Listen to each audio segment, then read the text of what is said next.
Hello everyone, आज के इस वीडियो लेसन में हम बिहार बोर्ड क्लास 7 विज्ञान की नई पाठ्य पुस्तक जो कि NCERT का हिंदी मीडियम है, इसके अध्याय 3 को पढ़ेंगे जो कि है ऊष्मा यानी कि हीट। बच्चों, ऊष्मा जो है वो ऊर्जा का ही एक रूप है और ऊष्मा हमेशा दो वस्तुओं के बीच जो है ऊर्जा का आदान प्रदान करता है जो अलग अलग तापमान पर होती है। ऊर्जा हमेशा जो है गर्म वस्तु से ठंडी वस्तु की ओर प्रवाहित होता है, फ्लो होता है। और गर्म वस्तु से ठंडी वस्तु की ओर जो ऊष्मा का स्थानांतरण है, जो ट्रांसफ़र है, वो 3 तरह से हो सकता है। पहला तो है जो चालन कहलाता है, इसे हम कंडक्शन भी कहते हैं। आमतौर से जो ठोस पदार्थ होते हैं, सॉलिड्स होते हैं, उसमें ऊष्मा का जो स्थानांतरण है वो चालन विधि द्वारा होता है, कंडक्शन विधि द्वारा। और जो लिक्विड्स होते हैं, द्रव होते हैं या फिर गैसेस होते हैं, उसमें ऊष्मा का जो ट्रांसफ़र है या ऊष्मा का जो चालन है या स्थानांतरण आप कह लीजिए, वो संवहन की विधि द्वारा होता है, कन्वेक्शन कहलाता है ये। और ऊष्मा के स्थानांतरण की जो तीसरी विधि है वो विकिरण यानी कि रेडिएशन कहलाती है। और विकिरण के द्वारा ऊष्मा के स्थानांतरण के लिए किसी माध्यम यानी किसी मीडियम की ज़रूरत नहीं होती है। इस अध्याय में हम ऊष्मा से संबंधित और भी बहुत सारे बातें सीखेंगे। इस अध्याय के प्रारंभ में लिखा गया है कि ऊनी वस्त्र जो है वो जांतव रेशों से बनाए जाते हैं, यानी कि जानवरों के रेशों से बनाए जाते हैं। और जो सूती वस्त्र है वो पादप रेशों यानी कि पौधों से बनाए जाते हैं, जैसे ये कपास के पौधे से बनता है। हम शीतकाल में ऊनी वस्त्र पहनते हैं जो हमें गर्म रखते हैं, और जब मौसम गर्म होता है तब हम हल्के रंग के सूती वस्त्र पहनना पसंद करते हैं। ये हमें ठंडक का अनुभव कराते हैं। तो आपके मन में ये प्रश्न उठेगा, आप जानने को उत्सुक होंगे कि किसी विशेष ऋतु में, किसी विशेष प्रकार के सीज़न में हम विशेष प्रकार के वस्त्र ही क्यों पहनते हैं। और जब जाड़े का दिन आता है तो आप घर के अंदर ठंड का अनुभव करते हैं, और आप बाहर धूप में आ जाएं तो गर्मी का अनुभव होने लगता है। और वहीं जब गर्मी का दिन आता है तो आप घर के अंदर रहना पसंद करते हैं, धूप से बचने की कोशिश करते हैं। और आगे हम कोई वस्तु कितनी ठंडी है या कितनी गर्म है इसका कैसे पता लगा सकते हैं। तो इस अध्याय में हम इसी प्रकार के कुछ प्रश्नों के उत्तर जानने का प्रयास करेंगे। तो सबसे पहले हम जानते हैं गर्म तथा ठंडा यानी कि हॉट एंड कोल्ड के बारे में। हम अपने दैनिक जीवन में अनेक वस्तुओं के संपर्क में आते हैं, इनमें से कुछ गर्म होता है तो कुछ ठंडा होता है। जैसे चाय का प्याला अगर आप हाथ में लेते हैं तो वो गर्म होता है, अगर आप हाथ में बर्फ़ को ले लें तो वो ठंडी होती है। और आगे एक सारणी आ रहा है 3.1, इसमें कुछ सामान्य वस्तुओं की सूची दी गई है। इस सूची में कुछ और नाम जोड़ सकते हैं आप, और इन वस्तुओं को गर्म या ठंडी के रूप में चिन्हित करना है। तो हम पाते हैं कि इनमें से कुछ वस्तुएं जो हैं वो ठंडी होती है तो कुछ गर्म होती हैं। ये रहा आपका सारणी 3.1। जैसे यहाँ पे आइसक्रीम दिया गया है तो आइसक्रीम तो ठंडा होता है, शीतल होता है। चाय के प्याले में रखी चम्मच क्या होगी, वो गर्म हो जाएगी, क्योंकि चम्मच में जो है ऊष्मा का चालन होगा। अगर चम्मच मेटल का होगा, स्टील वगैरह का होगा। फलों का रस क्या होगा, ये ठंडा होगा। तलने के लिए उपयुक्त किसी बर्तन की हत्थी क्या होगी, तो आप देखेंगे कि बर्तन की जो हत्थी होती है वो प्लास्टिक या लकड़ी की होती है, तो वो तो ठंडी होगी, क्योंकि उसमें जो है ऊष्मा का स्थानांतरण नहीं हो पाता है। आगे हम जानेंगे कि किन चीज़ों से होकर ऊष्मा का स्थानांतरण होता है और किन चीज़ों से नहीं होता है। हम ये कैसे ज्ञात करें कि कोई वस्तु कितनी ठंडी है या कितनी गर्म, तो प्रायः हम इसका पता वस्तुओं को स्पर्श करके लगाते हैं, मतलब छू करके। परंतु क्या हमारी स्पर्श इंद्रियां, जो हमारा सेंस ऑफ टच है, वो विश्वसनीय है इसके लिए हम एक अभी क्रियाकलाप करेंगे, एक एक्टिविटी करेंगे। यहाँ पे एक्टिविटी को करने से पहले आपको एक परामर्श दिया जाता है कि बहुत अधिक गर्म वस्तुओं को ना छुएं, जैसे मोमबत्ती की ज्वाला हो अथवा स्टोव छूते समय सतर्क रहें। तो हर चीज़ को आप छूने की कोशिश ना करें। तो यहाँ पे एक्टिविटी में आप देख पा रहे हैं कि यहाँ पे 3 पात्र रखे हैं। जो पहला पात्र ए है, इसमें ठंडा पानी है।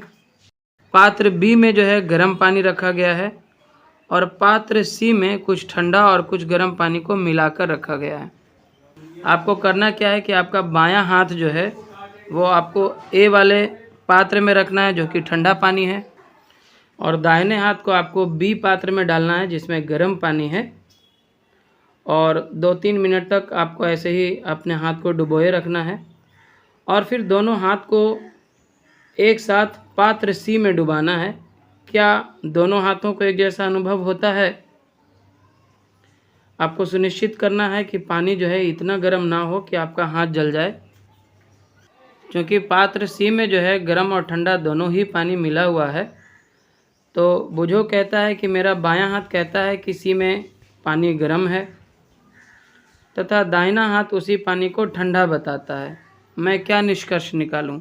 बायां हाथ चूँकि ठंडे पानी में पहले रखा हुआ था, तो उसको जब सी में डाला गया तो ठंडे से उसको थोड़ा सा गर्मी का एहसास हो रहा है, और जो दाहिना हाथ था चूँकि वो गर्म पानी में रखा गया था, उससे अधिक गर्म पानी में था, और अब जब सी में रखा जा रहा है तो सी वाले में उतना अधिक गर्म है नहीं, तो उसको यहाँ पे पानी ठंडा लग रहा है।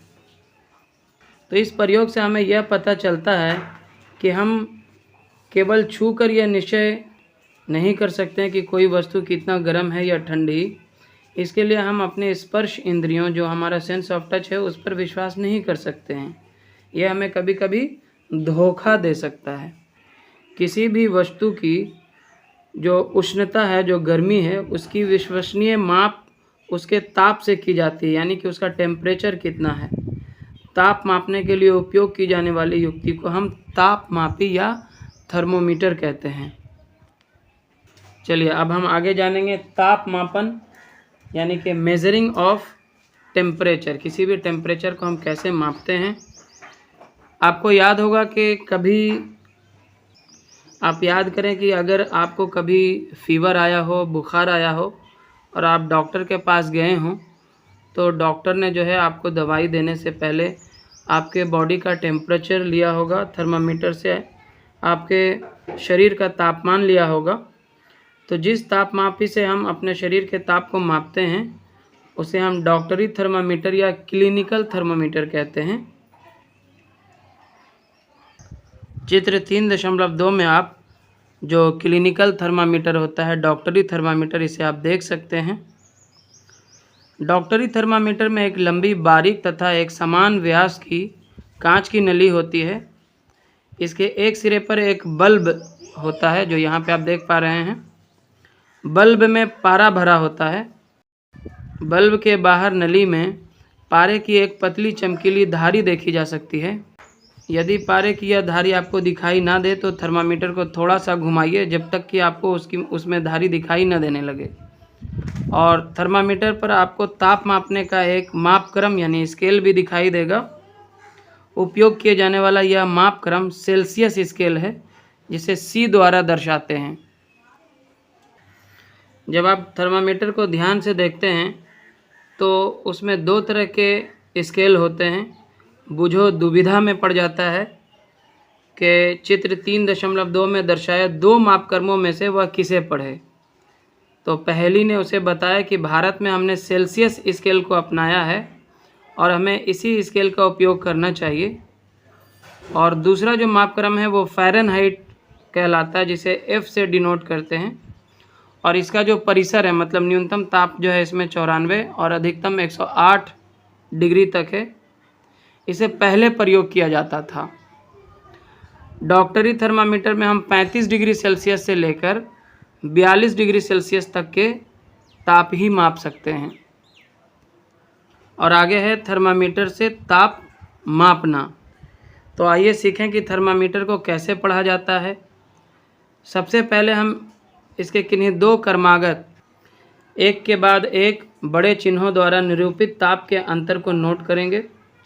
इन दोनों चिन्हों के बीच भागों की संख्या, जो छोटे छोटे चिन्ह दर्शाए जाते हैं, को नोट करेंगे। मान लीजिए दो बड़े चिन्हों के बीच 1 डिग्री का अंतर है तथा इन चिन्हों के बीच 5 भाग है, तब एक छोटा भाग का मान क्या होगा? 1/5 डिग्री सेल्सियस अर्थात 0.2 डिग्री सेल्सियस होगा। थर्मामीटर को उपयोग करने से पहले अच्छी तरह से धो लेना चाहिए। धोने से किसी प्रतिरोधी रोगाणुरोधक, जिसको हम एंटीसेप्टिक कहते हैं, घोल का उपयोग करना सुरक्षित रहता है। अब इसे अपने हाथ में कसकर पकड़िए और कुछ झटके दीजिए। आपको बल्ब के साइड में नहीं पकड़ना है। झटके देने से पारे का तल नीचे आ जाएगा। सुनिश्चित कीजिए कि यह 35 डिग्री सेल्सियस से नीचे आ गया है। अब थर्मामीटर के बल्ब को अपने जीभ के नीचे रखिए। 1 मिनट के पश्चात थर्मामीटर को बाहर निकालिए और उसका पाठ्यांक नोट कीजिए। देखिए कि वो कितना डिग्री सेल्सियस तक आया है। यह आपके शरीर का ताप है, टेम्परेचर है। ताप को सदैव इसके मात्रक डिग्री सेल्सियस के साथ व्यक्त करना चाहिए। मानव शरीर का जो सामान्य ताप है वो 37 डिग्री सेल्सियस है, जिसको आप फ़ारेनहाइट में अगर जानेंगे तो वो हो जाएगा 98.6। ध्यान दीजिए कि ताप को इसके मात्रक के साथ व्यक्त किया गया है। पहली ने अपने शरीर का ताप मापा, वह चिंतित हो गई क्योंकि यह ठीक 37 डिग्री सेल्सियस नहीं था। तो अगर थोड़ा बहुत ऊपर नीचे होता है तो घबराने की बात नहीं है। और आगे फिर से एक एक्टिविटी दिया गया है जिसमें आप अपने कुछ मित्रों के शरीर का ताप ले सकते हैं डॉक्टरी थर्मामीटर की सहायता से, और अपने मित्रों का यहाँ पे नाम और किसका कितना डिग्री सेल्सियस ताप आया वो यहाँ पे आप नोट कर सकते हैं। आप 5 से 10 मित्रों के शरीर का ताप ले लें और उसके बाद आप देखेंगे कि उनमें से किसी के शरीर का ताप 37 डिग्री से थोड़ा कम या किसी का 37 डिग्री सेल्सियस से थोड़ा अधिक है। वास्तव में जिसे हम सामान्य ताप या नॉर्मल टेम्परेचर कहते हैं, वह स्वस्थ व्यक्तियों के विशाल समूह के शरीर का औसत ताप है। डॉक्टरी थर्मामीटर उपयोग करने के लिए आवश्यक जो सावधानियां हैं वो इस तरह से आपको रखना है। थर्मामीटर को उपयोग से पहले और उपयोग के बाद धोना चाहिए। धोने के लिए किसी एंटीसेप्टिक घोल का उपयोग अच्छा रहता है। सुनिश्चित कीजिए कि उपयोग से पहले पारे का तल जो है वो 37 डिग्री से नीचे हो। थर्मामीटर को पढ़ते समय पारे का तल दृष्टि रेखा की सीध में होना चाहिए और थर्मामीटर का सावधानीपूर्वक उपयोग कीजिए। किसी कठोर वस्तु से टकराने पर यह टूट भी सकता है। थर्मामीटर का उपयोग करते समय इसे बल्ब से नहीं पकड़ना चाहिए। आपको हमेशा जो है इस तरह से थर्मामीटर को होल्ड करना है, बल्ब के साइड में नहीं, उसके अपोजिट साइड में। आगे बूझों के मन में एक नटखट विचार आया कि वह डॉक्टरी थर्मामीटर से गर्म दूध का ताप मापना चाहता था। पहेली ने उसको ऐसा करने से रोक दिया। इसका क्या कारण हो सकता है? देखिए, जो गर्म दूध है ना, उसका टेम्परेचर लगभग 100 डिग्री सेल्सियस तक होता है और जो डॉक्टरी थर्मामीटर है उसकी जो कैपेसिटी है वो सिर्फ 42 डिग्री सेल्सियस तक ही ताप को माप सकता है। तो अगर हम गर्म दूध के अंदर इस थर्मामीटर को रखेंगे तो वो टूट सकता है वहाँ पे और उससे कुछ नुकसान हो सकता है। तो इसलिए चूँकि उसकी कैपेसिटी नहीं है उतना गर्म चीज़ों को मापने की, तो हम उसके लिए डॉक्टरी थर्मामीटर का उपयोग नहीं कर सकते हैं। यहाँ पे आपको वार्निंग दिया गया है। डॉक्टरी थर्मामीटर का उपयोग मानव शरीर का ताप मापने को छोड़कर किसी अन्य वस्तु का ताप मापने के लिए कभी मत कीजिए। थर्मामीटर को दूध तथा आग के पास रखने से बचाइए, ऐसा करने से यह टूट सकता है। डॉक्टरी थर्मामीटर को केवल मानव शरीर का ताप मापने के लिए ही डिज़ाइन किया गया है। मानव शरीर की तापमान सामान्यतः 35 डिग्री सेल्सियस से कम तथा 42 डिग्री सेल्सियस से अधिक नहीं होता। यही कारण है कि इस थर्मामीटर का परिसर जो है, मतलब जो इसकी निम्नतम सीमा है 35 डिग्री सेल्सियस और उच्चतम सीमा जो है वो 42 डिग्री सेल्सियस है। आगे हम प्रयोगशाला तापमापी यानी कि लेबोरेटरी थर्मामीटर के बारे में जानेंगे। अन्य वस्तुओं का ताप मापने के लिए हम प्रयोगशाला तापमापी का इस्तेमाल करते हैं। प्रयोगशाला तापमापी का जो परिसर होता है यानी कि इसका जो न्यूनतम ताप हो सकता है वो -10 डिग्री सेल्सियस से लेकर 110 डिग्री सेल्सियस तक माप सकता है। बुक में आपको 10 डिग्री सेल्सियस लिखा है, ये माइनस में होगा। ये न्यूनतम -10 डिग्री सेल्सियस और अधिकतम 110 डिग्री सेल्सियस तक तापमान को माप सकता है।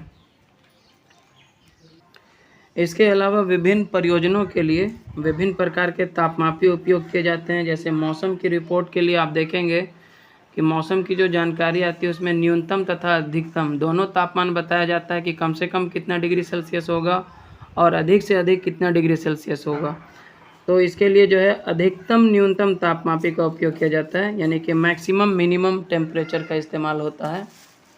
और प्रयोगशाला तापमापी से पाठ्यांक लेते समय आपको ये ध्यान रखना है कि तापमापी को हमेशा जो है आपको सीधा रखना है, ऊर्ध्वाधर रखना है, वर्टिकली रखना है। इस तरह से जैसे यहाँ पे आप देख पा रहे हैं, इस तरह से आपको रखना है, बिल्कुल सीधा।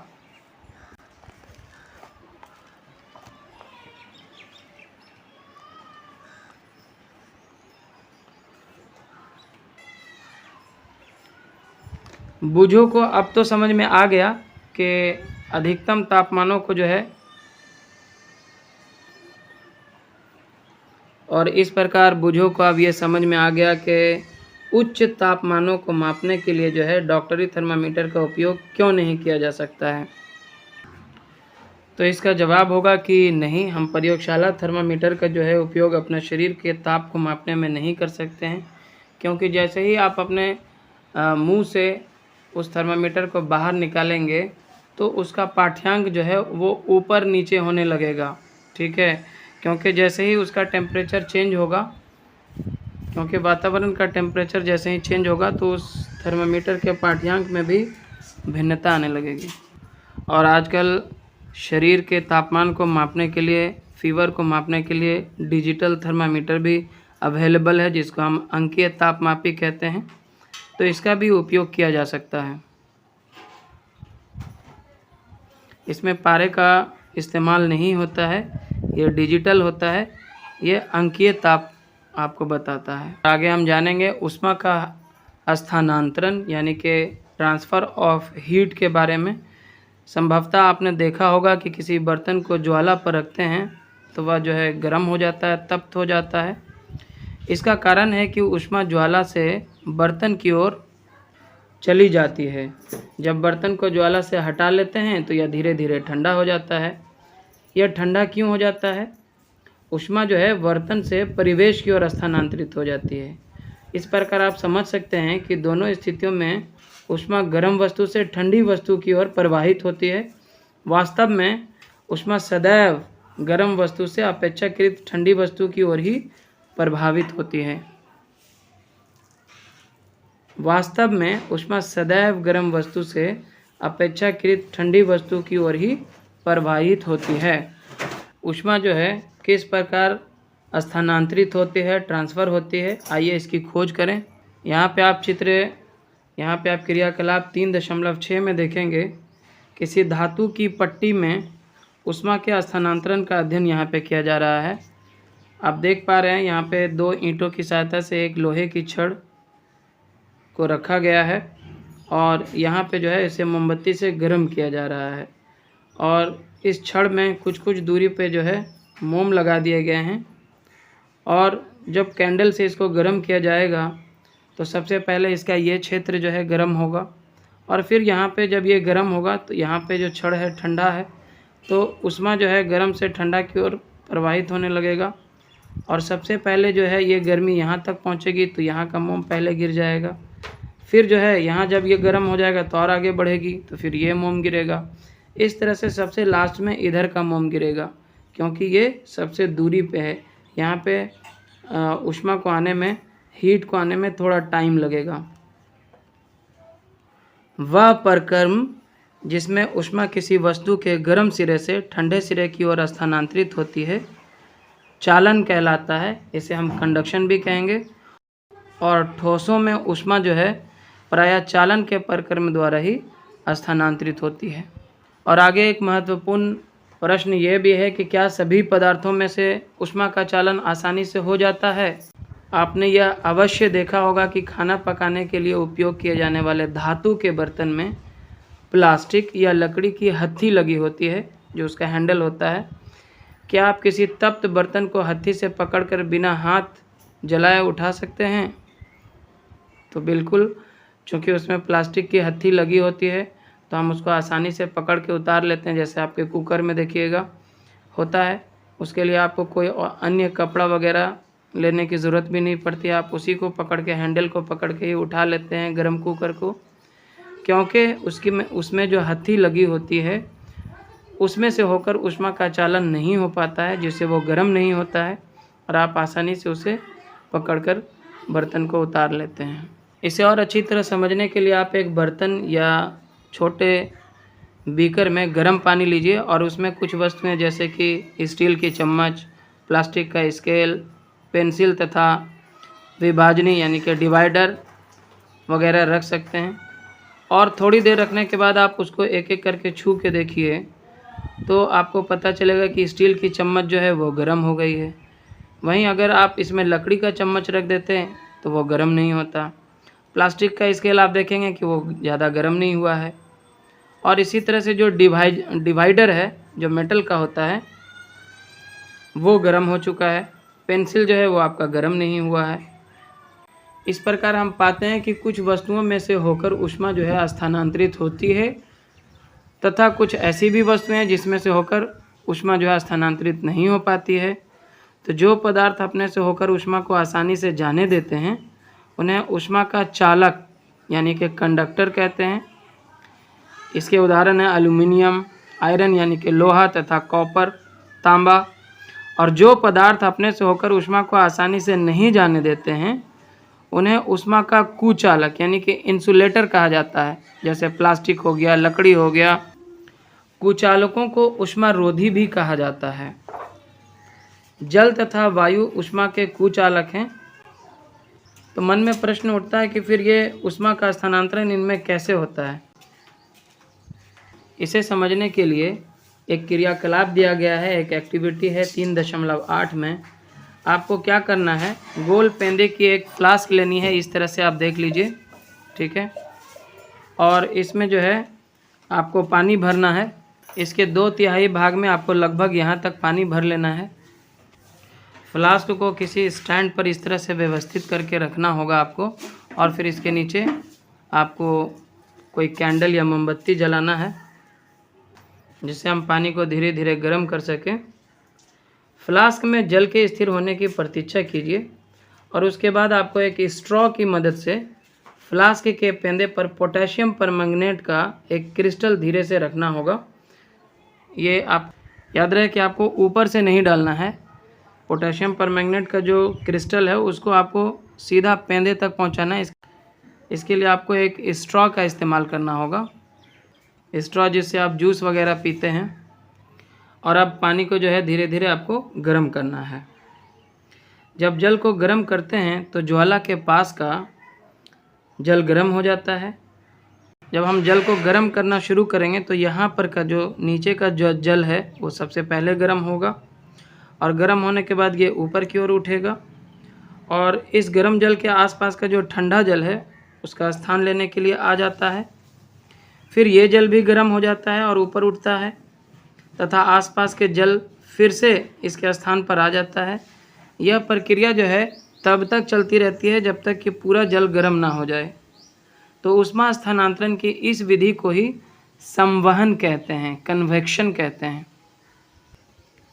और वायु में ऊष्मा का स्थानांतरण किस प्रकार होता है, धुआं किस दिशा में जाता है। ऊष्मा स्रोत के पास की वायु गर्म होकर ऊपर उठती जाती है। इस प्रकार यह वायु भी गर्म हो जाती है और यह प्रक्रिया चलती रहती है। चित्र 3.9 द्वारा आप इस विचार की पुष्टि कर सकते हैं। और आगे है कि वायु में जो है ऊष्मा का स्थानांतरण किस प्रकार होता है। तो ऊष्मा स्रोत से जो है उसके आसपास की वायु भी क्या होगी, गर्म होती जाएगी और गर्म वायु हमेशा ऊपर की ओर उठती है और उसका स्थान लेने के लिए आसपास की जो ठंडी हवाएं हैं, जो ठंडी वायु है वहाँ पे आ जाती है और इस तरह से वायु जो है गर्म होने लगती है। क्रियाकलाप 3.9 के द्वारा हम इसे दिखा सकते हैं। इसके लिए आपको क्या करना है, एक मोमबत्ती जलाना है और अपने एक हाथ को ज्वाला के ऊपर तथा दूसरे हाथ को ज्वाला के पार्श्व में यानी कि बगल में ही रखना है। क्या आपको दोनों हाथ में समान गर्मी का अनुभव होता है? यदि नहीं तो कौन सा हाथ अधिक गर्म अनुभव करता है और ऐसा क्यों होता है? तो आप बता सकते हैं कि ये हाथ और ये हाथ, इन दोनों हाथों में से किस में ज़्यादा गर्मी का एहसास होगा? तो ये ऑब्वियसली ऊपर वाले हाथ में एहसास होगा, क्योंकि जब यहाँ पर की हवा गर्म होगी तो वो इस तरफ नहीं आएगी, वो सीधा ऊपर की ओर भागेगी, है ना। तो गर्म हवा कहाँ जा रही है? ऊपर की ओर। तो ऊपर के हाथ में जो है हमें ज़्यादा गर्मी का फील होगा, ना कि उसके बगल वाले हाथ में। तो इस प्रकार हम कह सकते हैं कि वायु में भी ऊष्मा का स्थानांतरण जो है वो पानी की तरह, द्रव की तरह ही संवहन विधि द्वारा होता है, कन्वेक्शन के द्वारा होता है। और जब भी आप ये क्रियाकलाप करें तो सावधानी रखें कि हाथों को ज्वाला से दूर रखें, जिससे कि वे जले नहीं। और आगे हम एक बहुत ही मनोरंजक परिघटना का अध्ययन करने जा रहे हैं। इसे हम समुद्र समीर तथा थल समीर कहेंगे। समुद्र समीर को सी ब्रीज और थल समीर को लैंड ब्रीज कहा जाता है। आमतौर से सबसे पहले हम समुद्र समीर को समझेंगे। आमतौर से दिन के समय क्या होता है कि स्थल का जो भाग होता है, समुद्र का जो तटीय क्षेत्र होता है, जो कोस्टल एरिया होता है, वो जल्दी गर्म हो जाता है। और समुद्र में चूँकि काफ़ी मात्रा में पानी होता है तो इसे गर्म होने में टाइम लगता है। तो स्थल का भाग जल्दी गर्म होने की वजह से यहाँ की हवाएं भी जल्दी गर्म हो जाएंगी और वो ऊपर की ओर जाएगी, एक वैक्यूम क्रिएट होगा। और इस खाली स्थान को भरने के लिए समुद्र की ओर से जो है हवाएं चलती हैं और ये काफ़ी ठंडी हवाएं होती हैं। इसे ही समुद्र समीर या सी ब्रीज कहते हैं। तो जो लोग भी कोस्टल एरियाज़ में अपने घर बनाते हैं तो वो समुद्र की तरफ खिड़कियां खोल के रखते हैं ताकि वो दिन के समय ठंडी ठंडी हवाओं का लुत्फ़ उठा सकें। और वहीं रात के समय ये जो परिघटना है वो उल्टी हो जाती है। रात के समय चूँकि स्थलीय भाग जो है वो जल्दी गर्म होता है तो जल्दी ठंडा भी हो जाता है, और समुद्र चूँकि देर से गर्म होता है तो इसे ठंडा होने में भी समय लगता है। तो शाम के समय क्या होता है, समुद्र की ओर की जो हवाएं हैं वो गर्म होकर ऊपर उठती रहती हैं और फिर थल की ओर से हवाएं समुद्र की ओर चलती हैं। इसे ही थल समीर या लैंड ब्रीज कहा जाता है। और बच्चों, जब हम धूप में खड़े होते हैं तो हमें गर्माहट का अनुभव होता है। सूर्य से हम तक ऊष्मा कैसे पहुंचती है? यह चालन अथवा संवहन द्वारा हम तक नहीं पहुंच सकती, क्योंकि इन दोनों प्रक्रमों में जो है ऊष्मा का स्थानांतरण जो है वो किसी माध्यम के थ्रू होता है। इसके लिए किसी माध्यम का होना आवश्यक है। क्योंकि पृथ्वी तथा सूर्य के बीच के अधिकांश स्थान में कोई माध्यम नहीं, जैसे वायु तक नहीं है। वायुमंडल की तो एक सीमा है, उसके बाद तो हवा है नहीं, तो कोई भी माध्यम नहीं है। अतः सूर्य से हम तक ऊष्मा जो है, जो हीट है, वो एक अन्य प्रक्रम द्वारा आती है जिसे विकिरण या रेडिएशन कहते हैं। विकिरण द्वारा ऊष्मा के स्थानांतरण में किसी माध्यम, किसी मीडियम जैसे वायु अथवा जल की आवश्यकता नहीं होती। माध्यम विद्यमान हो या ना हो, विकिरण द्वारा ऊष्मा का स्थानांतरण हो सकता है। जब हम किसी तापक यानी हीटर के सामने बैठते हैं तो हमें इसी प्रक्रम द्वारा ऊष्मा प्राप्त होती है। ज्वाला से हटाकर कोई गर्म बर्तन को ठंडा होते समय अपनी कुछ ऊष्मा का विकिरण द्वारा ही परिवेश को स्थानांतरित करता है, और इसी प्रकार कोई गर्म बर्तन जब ज्वाला से हटाया जाता है तो ठंडा होते समय अपनी कुछ ऊष्मा को विकिरण द्वारा ही परिवेश को स्थानांतरित करता है। हमारा शरीर विकिरण द्वारा ही परिवेश को ऊष्मा देता है तथा उससे ऊष्मा ग्रहण करता है। सभी गर्म पिंड यानी कि कोई भी ऐसी बॉडी जो गर्म हो, विकिरणों के रूप में ऊष्मा विकिरित करते हैं। जब ये ऊष्मा विकिरण किसी अन्य वस्तु से टकराते हैं तो इनका कुछ भाग परिवर्तित हो जाता है, कुछ भाग अवशोषित हो जाता है तथा कुछ भाग परागत हो सकता है। ऊष्मा के अवशोषित भाग के कारण वस्तु का ताप बढ़ जाता है। धूप में बाहर जाते समय आपको छाते का उपयोग करने का परामर्श क्यों दिया जाता है? क्योंकि ये बहुत सारा हीट खुद ही ग्रहण कर लेता है और हम तक सूर्य के प्रकाश की जो गर्मी है उसको आने से बचाता है।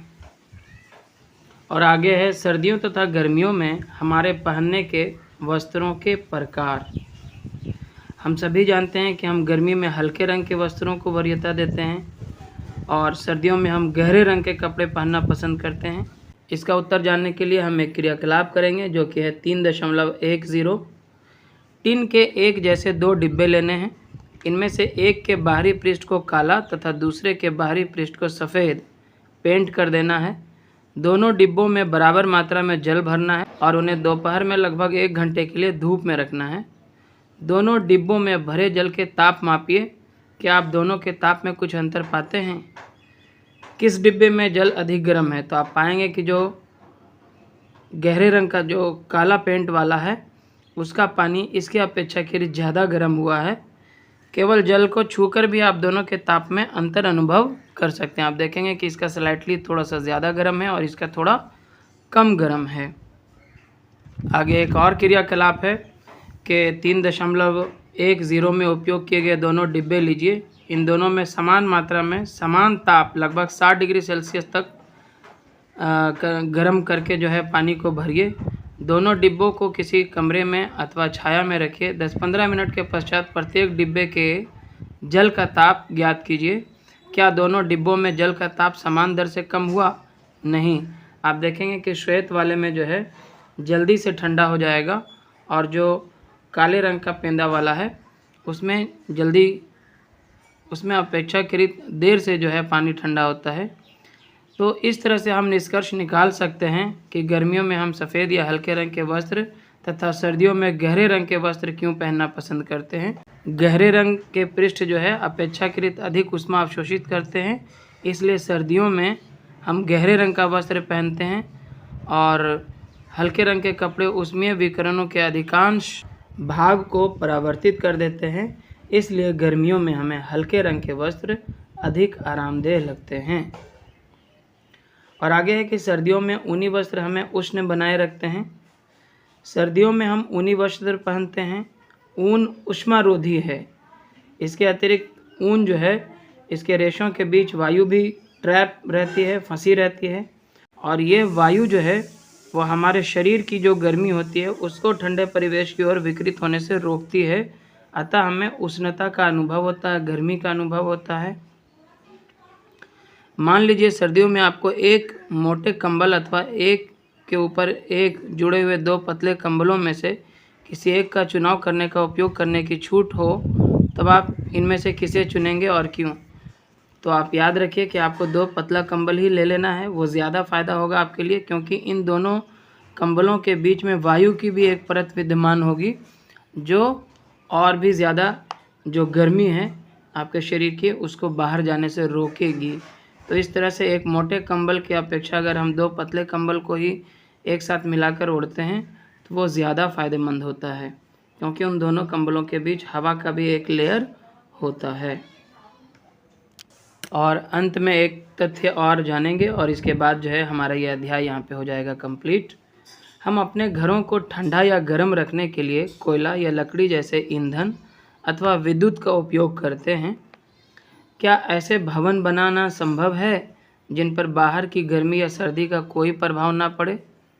भवन की बाहरी दीवार को यदि ऐसा बनाया जाए कि उनके बीच में वायु की एक परत बंद हो जाए तो ऐसा संभव किया जा सकता है। ऐसा करने के लिए एक विधि है कि भवन निर्माण में खोखली ईंटों का उपयोग किया जाए, जो कि आजकल उपलब्ध है। और इस तरह से स्टूडेंट्स हमारा ये अध्याय यहाँ पे हो जाता है कंप्लीट। इस चैनल पे आपको क्लास 6, 7 और 8 के वीडियो लेसन्स मिलते रहते हैं, चाहे वो मैथ्स की हो, साइंस की हो या दूसरे सब्जेक्ट्स की हो। तो अगर आपको ये वीडियो लेसन पसंद आया तो ज़रूर से इसे लाइक करें, शेयर करें अपने सभी दोस्तों के साथ।